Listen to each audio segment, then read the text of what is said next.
Di luar negeri di mana aja? Dulu ke Jepang, Australia sama Amerika. Wow.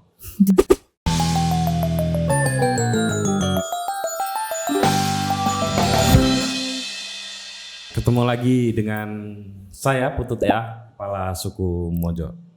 Dan di depan saya Siapa ya? ada Mbak Ancis. Iya.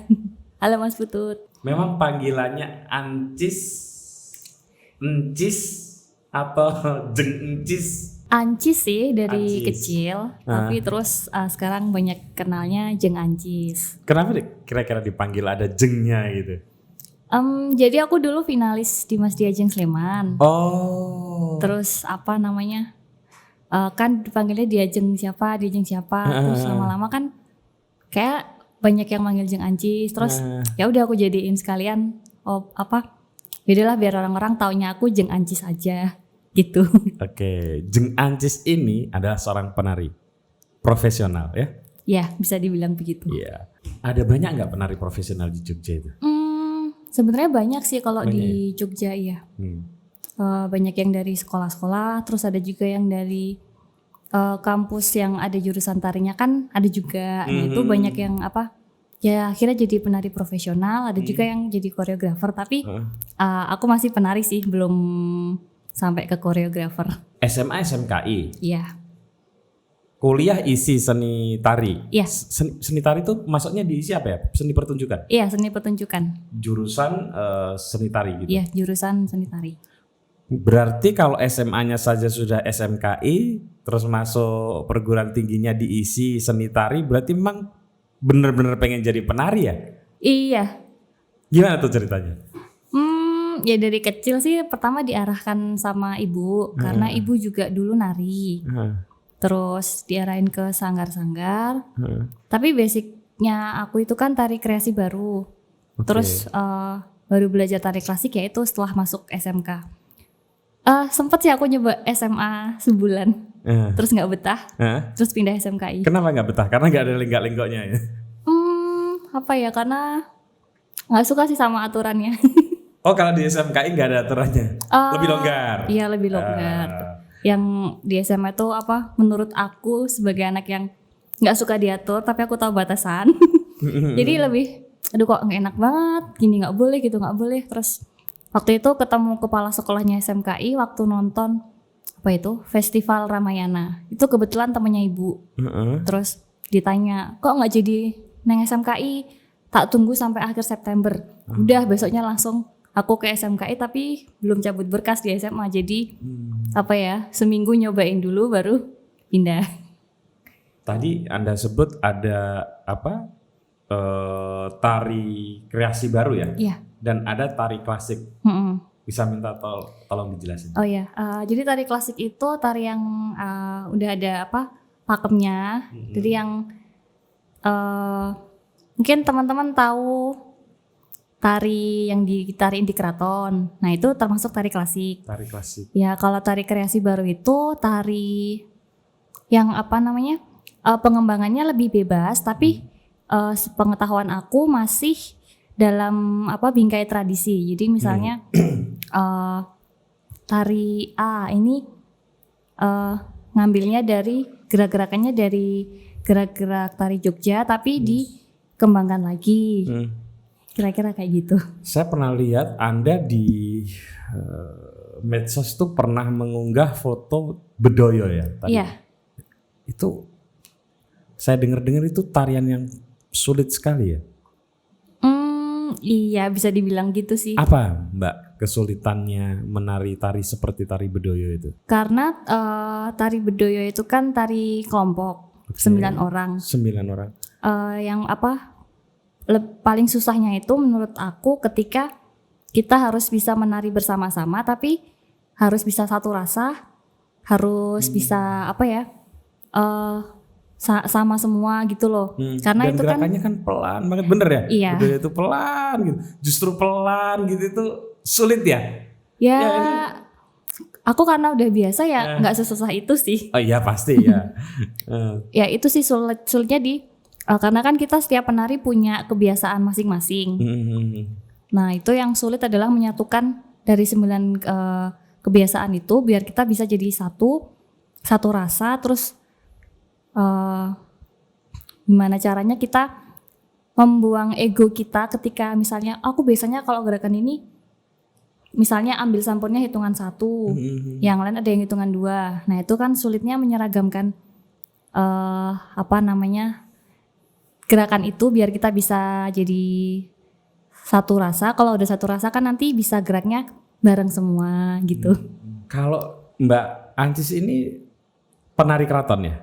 Iya, udah abdi dalam penari. Udah abdi dalam. Sejak tahun kapan? Kalau abdi dalamnya sejak tahun 2018.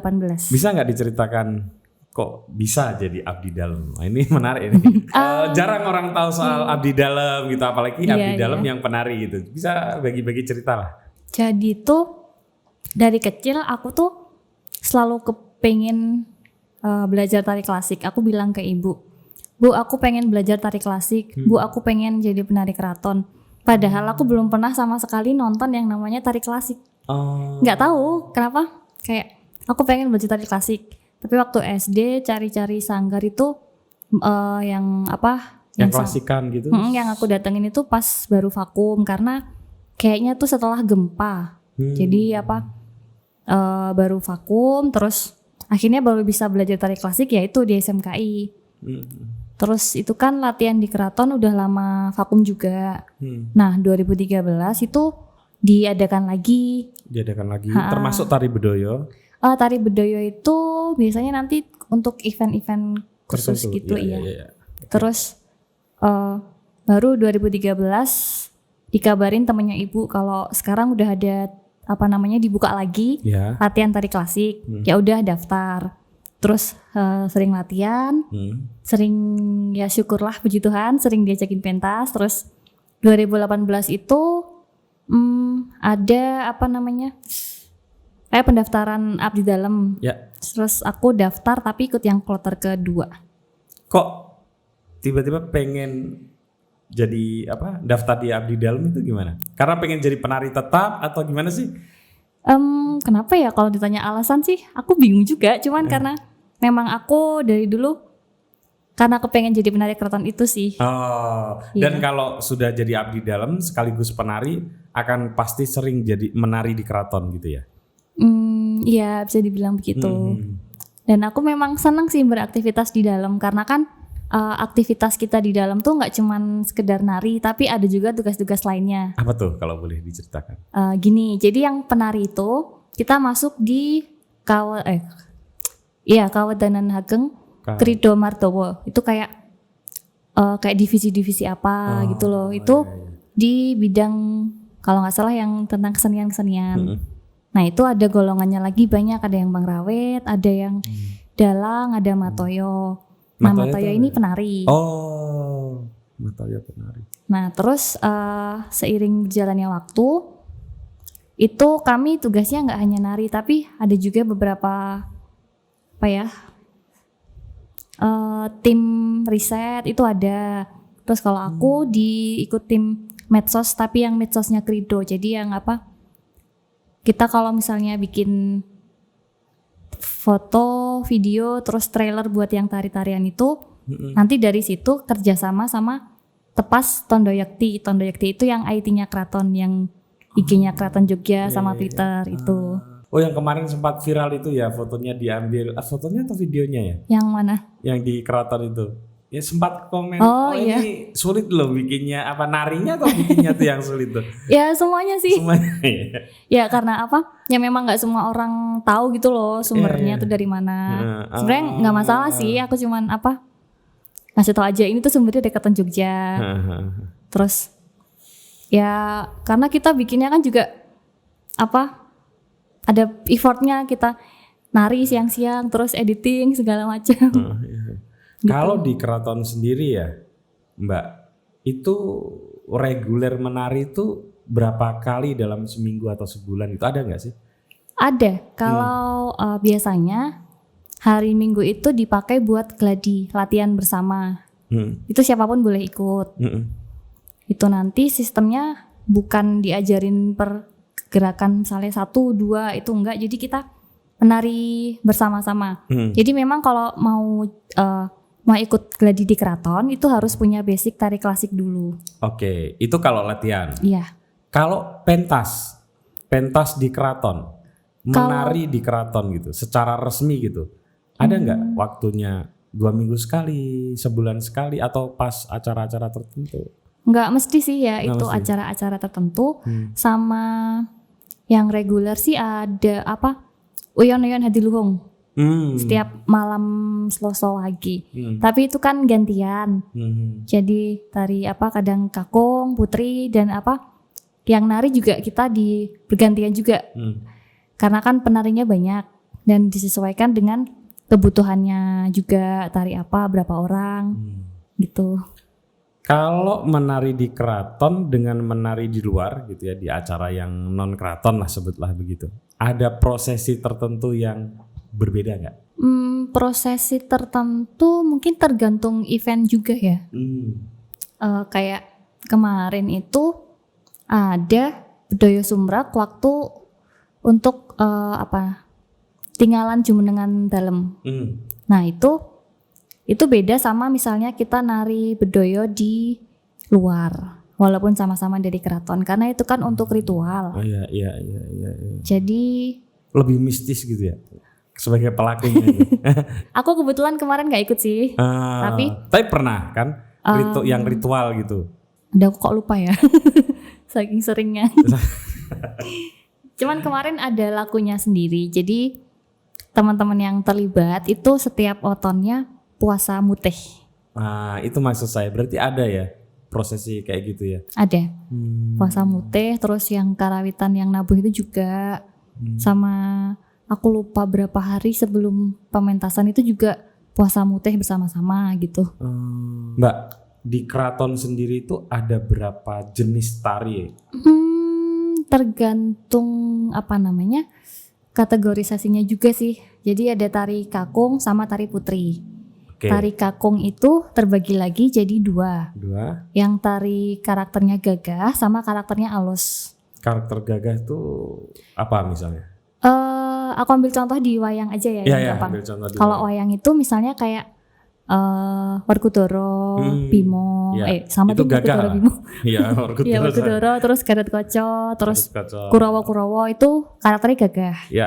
Kalau yang alus itu misalnya Janaka, Kresna, terus Romo, Lesmono gitu-gitu. Iya. Kalau di tari putri, kalau secara karakter cuman ada dua, Luruh dan Meranyak, tapi nggak terlalu jauh bedanya sih. Bisa dijelaskan apa itu Luruh, apa itu Meranyak? Luruh itu karakter putri yang lebih halus, meleleh. Kalau diibaratkan di wayang itu kayak Sembodro. Kalau yang Meranyak itu yang lebih Tatas, Tengginas. Iya, kira-kira kayak Sri Kandi. Terus yang sering Sri Kandi, terus Larasati juga gitu-gitu. Mungkin kan karakternya beda. Itu. Terus kalau dari genre tarinya juga masih ada lagi. Jadi Bedoyo Serimpi itu satu genre. Terus yang tari tunggal itu ada juga. Terus kayak misalnya tari golek. Terus kalau yang tari pasangan juga ada ya? Ada. Laki-laki perempuan gitu ya? Beksan ada. Itu istilahnya beksan? Iya, beksan. Kalau gerakan tari sendiri ya, gerakan tari sendiri. Ini saya banyak pengen tahu. Gerakan tari sendiri itu berkisah atau apa tuh? Atau ada filosofinya atau gimana sih gerakan tari itu sendiri gitu? Kalau dari sisi gerak itu ada dua gerak, dua tipe gerak. Jadi yang satu gerak murni sama gerak maknawi. Wih, gimana tuh gerak murni dengan gerak maknawi? Jadi ya gerak murni itu secara khusus nggak ada maknanya. Jadi ya misal dari cukup supaya kelihatan estetis gitu ya. Iya. Itu. Ada juga yang gerakan maknawi itu misalnya ya gerak-gerak yang ada maknanya. Misalnya kayak tasian itu kan menggambarkan sedang berhias. Misalnya gini. Nah, itu kan sedang berhias. Itu tasian. Tasian secara harfiah artinya bedakan. Ya. Ada juga misalnya ngilo itu ya ngaca gitu. Itu kalau dari segi gerak. Kalau yang tadi yang apa yang murni misalnya bagaimana? Misalnya gurdo, ngenceng. Gimana tuh gurdo? Duduk aja ya. Duduk aja ya. Iya, duduk aja. Misalnya gini. Tapi kalau berdiri ya gurdo. Duduk aja deh. Ya, duduk. Misalnya 8, 1, 2, 3, 4, 5, 6, 7, 8. Itu secara khusus tahu aku nggak ada artinya. Terus kalau misalnya orang awam nih mau belajar klasikan dari mulai tidak bisa sampai bisa, kira-kira memakan waktu berapa bulan atau tahun? Tergantung sih, ada yang mungkin 3 bulan udah lumayan bisa. Ada juga yang perlu waktu lebih lama karena tergantung kemampuan tiap orang. Tapi 3 bulan rata-rata sudah bisa ya? Dari nggak bisa sama sekali gitu? Ya bisa sih harusnya kalau rutin latihan dan disiplin. Apa yang paling susah sebetulnya dari menggeluti keterampilan menari itu? Apa ya? Karena ini sih kalau aku karena tari klasik itu kan udah ada pakemnya dari A sampai Z itu udah ada aturannya dari atas kepala sampai kaki. Dan itu tuh aku sampai sekarang masih belum bisa melakukan seperti yang benar gitu loh. Oh gitu. Iya, karena walaupun memang sejak kecil sudah menari ya. Iya, karena nggak bisa seperti yang gurunya melakukan gitu ya. Iya, sama misalnya harusnya ini tuh harusnya hitungan keberapa ini sudah gini terus, atau kalau noleh tuh harusnya lewat coklean dulu baru ke sana. Itu kan susah. Kalau pas di teori, oh iya oh bisa gini. Tapi ketika prakteknya suka, aduh ya ampun, susah, aduh ini belum bener. Di situ sih sebenarnya. Iya. Kalau kayak Ramayana itu dianggap tarian nggak sih? Yang dipertontonkan di Prambanan itu? Iya.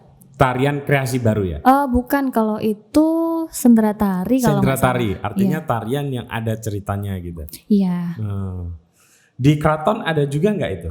Kalau di keraton biasanya wayang wong. Oh, berarti di keraton ada juga ya wayang wong itu ya? Iya. Yang bercerita dengan lakon-lakon itu wayang wong. Jeng Ancis pernah ikut wayang wongnya juga? Pernah. Jadi apa? Sering jadi putri-putri taman aja, jadi bidadari-bidadarinya itu, sama dulu pernah jadi Siti Sendari. Siti Sendari cerita apa ya kalau wayang wong Siti Sendari? Abimanyu Polokromo. Oh, ngerti orang Abimanyu siapa? Abimanyu itu anaknya Arjuna ya? Iya. Polokromo dengan Siti Sendari? Iya. Nah, oke. Rata-rata apa sih ceritanya kalau kayak gitu di keraton? Abimanyu Polokromo? Macam-macam sih, mengambilnya kan dari Ramayana sama rata-rata apa Ramayana? Mahabharata malah ya. Iya. Sama ada satu lagi genre yang lain itu Beksan Mena, itu ambilnya dari Serat Mena. Serat Mena. Iya. Oh. Dan itu berarti di keraton juga ada koreografernya ya? Ada penata tarinya, karena secara gerakan itu udah ada gitu loh, tinggal disusun sesuai dengan kebutuhannya. Kalau inovasi-inovasi baru gitu dalam konteks menciptakan atau mengkreasi tarian gitu, ada juga nggak di keraton kayak gitu? Atau ya hanya ada klasik gitu? Setahu aku sih kita masih di klasik, di bingkai klasik itu, karena kan keraton itu yang jadi contoh. Jadi sebagaimana gimana pun caranya mempertahankan klasiknya itu seperti itu. Jadi kalau ada pengembangan gitu juga nggak bisa yang terlalu nggak bisa terlalu asal gitu loh. Ya harus tetap bingkainya adalah tari klasik di situ. Cuman kemarin sempat kita ada sayembara itu yang awal-awal corona itu kita bikin beksan Nir Corona. Oh. Ya, tapi itu cuman buat. Itu yang bikin siapa? Itu ada 2 versi kan, yang Kakung sama Putri. Yang Putri itu Mbak Mayong, yang Kakung itu Mas Pulung, yaitu teman-teman abdi dalam Matoyo juga. Itu ya diciptakannya untuk dalam rangka untuk sayembara itu. Ada berapa Mbak abdi dalam Matoyo? Total berapa ya? 50 ada nggak ya? Nggak hafal aku. Iya, sekitar 50. Iya, ya. sekitar 50. Tapi itu tidak termasuk pengrawit ya? Oh enggak, itu beda lagi. Khusus penari. Ya, kalau pengrawitnya lebih banyak kayaknya. Dan ada latihannya terus. Iya, gitu ya. ada. Ada pertemuan-pertemuan. Ngantor nggak sih kalau kayak gitu tuh? Gimana ya? Ngantor gimana maksudnya? Ya, harus ada masuk jam 9 atau setiap hari sebelum pandemi ya maksud saya. Ada sih. Aktivitas reguler pergi ke keraton gitu lah. Ada. Ada ya? Ada jadwal kapan marak, kapan sowan gitu. Oh iya, ini teman-teman. Jeng Ancis ini juga iya, juga guru tari ya. Iya. Guru tari baik privat. Iya. Ada yang non privat? Reguler ngajar? Kemarin waktu sebelum Pandemi? Iya, sebelum pandemi ini ngajar ekskul di sekolah swasta, di TK gitu. Oke. Jadi kalau ada teman-teman di Jogja yang anaknya pengen belajar tari, laki-laki maupun perempuan kan? Atau perempuan khusus? Anakku laki-laki ya, nggak boleh belajar tari. Ya kalau mau tari klasik nanti kalau mau laki-laki aku ini ke temanku, tapi kalau perempuan bisa ke aku. Oh gitu. Iya. Oh belajarnya berarti untuk Anda langsung tari klasik ya? Tergantung request sih. Kemarin sempat juga ke privat ibu-ibu notaris belajar apa? Mau pentas, terus Mbak kita mau pentas bisa diajarin tarian apa gitu nggak? Oh iya bisa. Tapi aku ajarin tari kreasi baru yang lebih gampang gitu. Dan bisa ya? Ya bisa, puji Tuhan. Seneng gitu loh rasanya kayak tadinya belum bisa nari gitu terus aduh bisa sama pentas, seneng banget. Kalau ngajarin privat anak gitu, ada batasan umur paling kecil? Enggak sih sebenarnya. Enggak ya, jadi umur 7 tahun, 6 tahun bisa? Ya TK bisa. Ya. Oh. Terus ada batasan minimal orang yang harus belajar gitu? Enggak sih. Enggak ya? Enggak, sendiri bisa, kelompok bisa. Kalau misalnya anak saya gitu mau supaya belajar gitu, belajar privat, diajar oleh Anda, itu biasanya seminggu berapa kali? Saya yang menyesuaikan, dia mau sekali apa 2 kali gitu. Dan biasanya aku yang datang ke tempat muridnya karena kan aku belum punya tempat, jadi aku yang datang aja ke tempat yang mau belajar gitu. Oh gitu ya. Ada cita-cita pengen punya sanggar gitu? Ada, tentu ada. Ada ya, pengen ya. Pengen. Kalau di Jogja ini sanggar-sanggar yang apa ya, tenar atau cukup otoritatif untuk mengajar tarian ada nggak Mbak? Oh banyak. Bisa disebut supaya membantu ini banyak orang yang tahu. Kalau yang tari klasik itu ada YPBSM di dalam Pujokusuman. Terus ada YSAB di dalam Kaneman, ada juga yang di Suryawijayan, itu yang tari klasik. Kalau yang kreasi baru itu bisa ke sanggarnya Didi Nini Towo. Iya. Atau ke Padepokan Bagong. Atau di Padepokan Bagong masih ada ya? Kayaknya masih. Terus sekarang kan Mbak Sekar, Mbak Mila itu kan juga udah punya sanggar, bisa juga ke situ. Di Mila Art Dance sama Sanggar Seni Kinanti Sekar. Bagaimana cara mengatasi grogi menari? Aduh gimana ya? Atau sudah nggak pernah mengalami itu ya, jadi sulit untuk mengungkapkan? Masih nggak sih? Masih. Merasa grogi? Masih, apalagi kalau biasanya 2 situasi yang bikin aku grogi banget itu, yang pertama kalau tamunya orang-orang penting, atau ketika 2 aku misalnya nggak terlalu menguasai tariannya. Ya yang jelas sih berdoa, terus biar fokus, terus sambil ingat-ingat gerakannya aja gitu sih. Pernah ada pengalaman buruk dalam menari? Paling buruk gitu, paling sini bahasa Jawa. Pernah ya? Pengalaman buruknya pas menari sih masih standar lah ya, mungkin salah biasa. Iya gitu. Itu masih biasa, tapi pengalaman yang menyebalkan tuh nggak jadi pentas. Udah sampai tempat nunggu. Nggak jadi pentas. Pernah nggak udah dandan melidit, tiba-tiba pengen pup? Loh itu kan mengganggu banget loh. Iya. Kan misalnya udah dandan melidit, misalnya kan saya membayangkan pentasnya dari mulai berdandan menunggu pentas itu bisa 1 jam lah. Iya. Dalam jangka 1 jam tiba-tiba kebelet pup gitu. Pernah. Terus gimana dong? Ya cah iko bisa lah diakali. Bisa ya. Bisa. Eh, Tergantung kebiasaan. Tapi pengalaman yang paling menyenangkan? Yang menyenangkan tentunya pentas di luar kota sama luar negeri. Ya, di luar negeri di mana aja? Dulu ke Jepang, Australia sama Amerika. Wow. Gimana respon? Itu pentasnya ke luar negeri itu rata-rata audiensnya orang Indonesia sendiri atau orang mancanegara atau campuran? Campuran sih. Kalau yang di Amerika kemarin lebih banyak orang Indonesia juga yang kangen sama ya sama Jawa-Jawa sama Indonesia gitu. Terus kalau kayak gitu lagi di luar negeri gitu membawa berapa tarian, Mbak? Tergantung Rata-rata? sih. 3? Pas di Amerika deh berapa tarian? Pas di Amerika itu ada 3 tarian. Kalau 3 tarian gitu dalam satu waktu ganti pakaian? Oh ini 3 tarian tapi sih beda-beda Oh penari. beda orangnya. Ya, beda Oh penari. dalam satu pementasan ada 3 tarian tapi beda-beda orang. Anda hanya tetap satu Iya. tarian. Membawakan apa misalnya kalau kayak di? Kalau yang di Amerika. Amerika kemarin Bedoyo Sang Amurwa Bumi. Oh Bedoya itu banyak banget ya? Iya banyak karena Bedoyo itu kan genre dan itu bisa dibilang ciri khasnya tari apa ya? Ciri khasnya Jogja. Jadi setiap raja yang bertahta itu punya tarian Bedoyo sendiri. Beliau-beliau ini menciptakan atau dipersembahkan? Ya istilahnya yayasan dalam sih. Misalnya Ngarsa Dalam sekarang mau bikin tari sumbernya dari tulisan ini. Nanti ya para pemucal pengajar tari itu yang apa namanya menginterpretasikan. Ya jadi tarian. Tapi nanti istilahnya jadinya hiasan dalam. Hiasan dalam. Si Sultan keberapa? Hiasan dalam gitu. itu sebenarnya lebih mirip ke karya ya, dalam karya beliau gitu ya. Jadi ini kayak artisannya lah ya si pemucal atau pengajar ya. Bener nggak sih pemucal itu? Iya pemucal itu pengajar kan.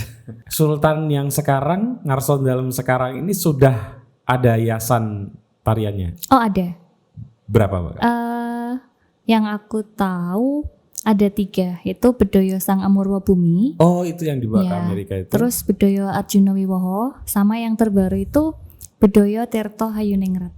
Hafal nggak? Kalau yang Ngamengkubuwono ke berapa itu yasannya apa saja? Yasannya apa sih? Nggak semuanya hafal sih karena kan yang banyak yang paling dikenal. Atau yang paling sering ditarikan atau apa gitu. Kalau yang paling terkenal itu Bedoyo Semang, itu yang yayasan dalam yang Sri Sultan yang pertama. Tapi itu yang pertama. Pertama apa Sultan Agungnya aku lupa ya. Itu tari pusakanya Keraton Jogja. Oh, dan itu masih banyak yang hafal. Bukan banyak yang hafal sih karena itu tarian sebenarnya udah lama banget nggak ditarikan. Terus ke tahun 90-an atau awal 2000 itu entah direkonstruksi atau gimana istilahnya. Jadi biar bisa ditarikan lagi. Nah, terus ini tahun kemarin itu mulai dilatih lagi secara rutin supaya nggak hilang gitu. Biar tetap ada terus regenerasinya yang bisa menarikan Bedoyo Semang. Walaupun itu tarinya belum tentu juga dipentaskan tapi selalu dilatih. Ada nggak selain yang hiasan itu? Ada yang juga sering dilatih selain yang hiasannya Sri Sultan yang sekarang? Kalau untuk tarian jadi itu biasanya latihannya per acara sih. Jadi kalau yang latihan rutin itu kita narinya biasanya pas hari Minggu itu kayak tari sari tunggal sama serimpi. Sejauh ini belum pernah ganti sih. Jadi tarinya sari tunggal sama serimpi pandelori.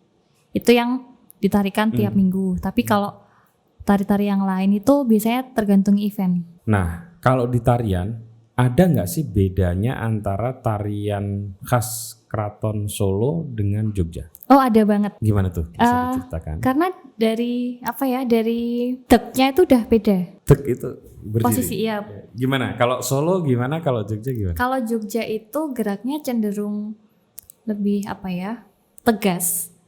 Jadi kesannya heroik kalau nggak salah. Terus kalau yang tari Solo itu cenderung gayanya geraknya lebih Kalau aku belajar di kampus sih lebih ke kayak gayanya romantis gitu loh. Bukan romantis, apa sih? Lebih lemah gemulai. Yang jelas memang beda karakter. Kalau kayak Bedoyo gitu, ada nggak di Keraton Solo? Ada. Ada juga. Cuma namanya beda. Dan apa? Dan gerakannya berbeda. Oh jelas, karena dari gayanya tuh beda banget. Kalau misalnya tari Jogja itu yang tari putri, berdirinya harus tegak dekek seperti ini. Nah kalau di Solo itu posisi berdirinya dan sikapnya ketika menari itu cenderung mayo. Mayo itu lebih nggak mungguk tapi condong ke depan. Ke depan. Gitu. Ya. Terus ya memang karakter geraknya berbeda. Terus istilah-istilah apa? Nama geraknya juga beda. Jadi bukan semata-mata di Jogja ada gerakan A seperti ini, di Solo gerakannya A seperti ini, nggak kayak gitu. Jadi memang beda. Kalau ini banyak orang yang mungkin perlu tahu nih Mbak. Kelihatannya menari itu kan lembut, lemah gemulai, pelan gitu. Tapi energinya kan besar ya. Iya. Iya kan? Kalau orang nggak biasa itu gumrobios tuh pasti ya. Iya. Bener kan? Kalau aku sih ngerasa ketika aku kuliah di jurusan tari, itu capeknya ketika nari Jogja sama nari yang lain itu beda. Karena kalau tari Jogja itu ekspresinya energinya lebih habisnya ke dalam. Kalau tari yang lain itu kan misalnya tari Bali itu capeknya di apa? Fisik ya. Iya, banyak fisiknya. Tari Sunda juga aku yang selama aku belajar capeknya di fisik, atau mungkin karena aku belum sedalam itu kali ya belajarnya. Tapi memang apa yang dirasain capeknya beda. Karena tari Jogja itu nggak boleh kayak menunjukkan ekspresinya terlalu jelas gitu. Oh iya, itu gimana tuh ya? Jadi kayak dingin, lempeng gitu ya? Ya tetap misalnya geraknya. Nggak boleh senyum kan? Ya boleh, tapi nggak terus senyum yang. Nggak boleh, harus ya? Dari apa? Dari rasanya, dari hati gitu loh. Hatinya tersenyum, tapi supaya kelihatan di muka gitu ya. Wangnya loh. Terus kalau keluar kota gitu biasanya acara apa? Tergantung sih. Tergantung juga yang ngajakin dari mana, terus acaranya apa.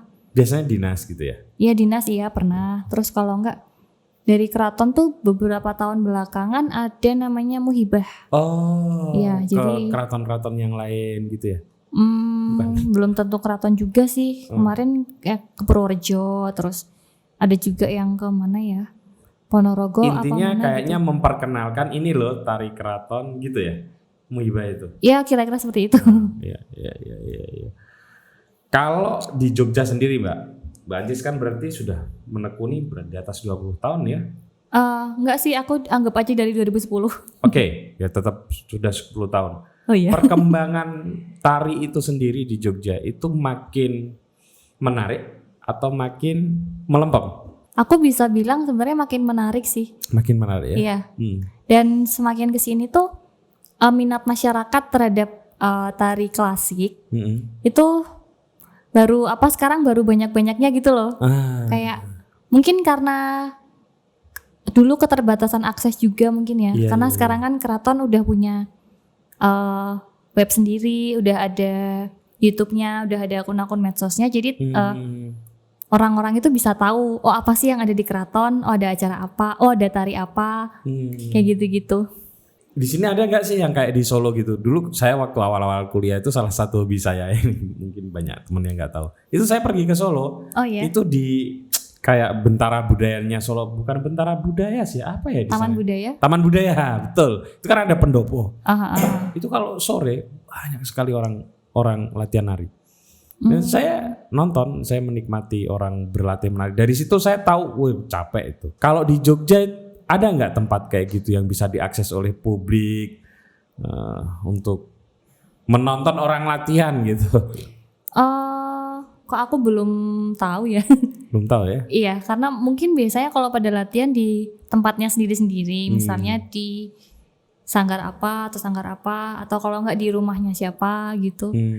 Kalau untuk yang terbuka bisa dilihat umum, aku belum pernah tahu. Tapi tarian-tarian lain tuh belajar juga ya, tarian Sunda, tarian Bali.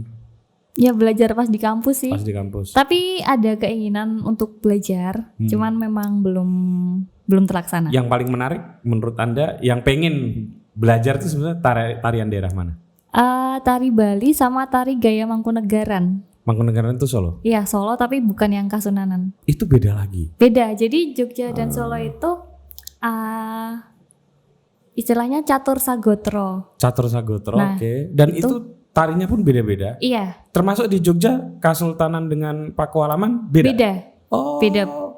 Begitu. Iya, jadi kalau biasanya event tahunan itu ada catur sagotro, biasanya di Pagelaran. Nah itu pertunjukan tari dari 4 keraton. Ada Kasunanan, terus Kasunanan Surakarta, Kadipaten Mangkunegaran, Kadipaten Pakualaman, sama Kasultanan Jogja. Berarti di Kadipaten Pakualaman sini tuh beda ya tariannya dengan yang Anda biasa lakukan? Iya, beda. Beda. Penarinya juga beda? Beda, karena kayak apa ya, istilahnya pemerintahannya sendiri-sendiri. Jadi di sana ada abdi dalam juga, di keraton juga ada gitu. Kenapa pengen yang Mangkunegaran? Pengen apa? Menari Mangkunegaran Solo. Istri saya orang Mangkunegaran. Oh iya. Iya. Aku suka gayanya karena ada beberapa yang aku lihat, oh ini ada mirip-miripnya sama Jogja atau apa ya? Ya memang lebih tertarik sih karena juga dulu kan pernah ada satu tarian bedoyo yang sama namanya bedoyo bedah Mediun. Itu aku lupa, tapi dulu Sri Sultan yang nikah sama putri dari Mangkunegaran itu kan kayak ada satu tarian itu yang akhirnya di Mangkunegaran itu jadi kayak Mangkunegaran. Iya. Tapi aku lupa. Iya. Oke, terakhir deh. Apa bedanya menari yang Pakualaman dengan Mangkunegaran? Gayanya sih aku nggak hafal, cuman memang setiap apa dari 4 keraton ini itu punya gaya yang beda-beda. Jadi yang Pakualaman bukan berarti terus mirip Jogja, itu enggak, cuman ada ciri khasnya sendiri-sendiri. Tidak. Yang aku juga belum hafal gitu. Makanya gitu ya. Iya, makanya aku pengen belajar ke Mangkunegaran. Jadi sekalipun sama-sama di Jogja, penari keraton, tapi karena menarinya di Kasultanan gitu ya, tidak begitu tahu dengan tarian Pakualaman. Iya, karena aku juga nggak pernah belajar dan memang apa ya, kayak sendiri gitu loh. Iya. Itu hanya untuk tarian atau ada yang lain juga yang mirip-mirip kayak gitu, batik gitu atau perhiasan, enggak ya? Oh, kalau untuk yang itu aku belum tahu sih, belum belajar. Kalau tari pasti beda. Ya, yang jelas tarinya beda. Oke, pesan terakhir Mbak kepada teman-teman, anak-anak muda, adik-adik yang pengen belajar nari, apa yang ingin disampaikan? Kalau pengen belajar nari, yang jelas itu harus disiplin dan jangan gampang menyerah. Karena memang kita harus selalu belajar dan proses itu nggak cepat. Bahkan aku pun masih terus mencari. Yang jelas harus disiplin itu tadi, terus nggak menyerah dan fokus. Bahkan sampai sekarang pun mengakui ya Anda ya, kalau ada beberapa gerakan yang merasa belum bisa bener gitu ya. Iya. Terbayang tuh betapa sulit. Kan udah 10 tahun lebih kan jadi penari, bahkan ada gerakan yang tambah satu pertanyaan lagi. Oh iya, apa tuh? Kalau misalnya nanti kelak akan dipercaya gitu ya, anggaplah dipercaya untuk membawa misi tarian ke satu negara di luar negeri, apa yang ingin Anda persembahkan? Aduh, apa ya? Kalau dipercaya dan itu tarian ciptaan aku, tetap aku mungkin tetap akan yang akan aku jadikan sebagai sumber itu tari klasik, cuman aku kembangkan dengan caraku sendiri. Dengan catatan itu bukan harus tari klasik, jadi misalnya tari garapan gitu. Ya. Termasuk berarti itu tari apa? Tari tadi itu ya, kreasi baru ya. Kalau kayak gitu. Ya beda sih. Beda. Atau klasik diberi sentuhan. Enggak sih, mungkin lebih ke garapan. Apa garapan itu? Tak ada kreasi baru, ada klasik, ada garapan. Kalau garapan itu sebenarnya batasannya nggak terlalu apa ya? Nggak terlalu Jelas. iya. Cuman kalau aku sendiri kalau kreasi baru itu tari yang yang udah bisa ditarikan kapanpun gitu loh. Kalau tari garapan itu aku menganggapnya misalnya aku bikin tari buat hari ulang tahun, hari jadi desa apa, itu aku bikin baru, itu aku nyebutnya garapan. Tapi tiap-tiap orang bisa punya pendapat sendiri. Iya. Pernah garap? Belum, kemarin harusnya aku garap buat opening dance di Mas Diajeng, tapi ya nggak bisa. Iya. Karena corona ini juga, berarti sementara libur dulu murid-murid. Iya, jadinya nggak ngajar juga di sekolah, terus ya udahlah. Jobless sedih. Tapi masih tetap ke keraton kan? Iya. Oke, ya. Semoga pandemi cepat berlalu. Amin. Sehingga bisa kembali menari. Amin. Ya. Begitu teman-teman. Sudah cukup lama kita ngobrol dengan Jeng Encis. Bisa di follow di Twitternya. Saya sih follow beliau di Twitter. Ada banyak informasi tentang tari-tarian. Kadang ya. Kadang iya, biasanya nggak penting. Ya, di Twitter memang kalau terlalu penting malah nggak enak gitu. Iya. Ya. Dan di Instagram. Iya, Ya, Instagram. di Instagramnya Instagramnya @jeng.ancis. @jeng.ancis. Begitu teman-teman, terima kasih. Sampai ketemu lagi.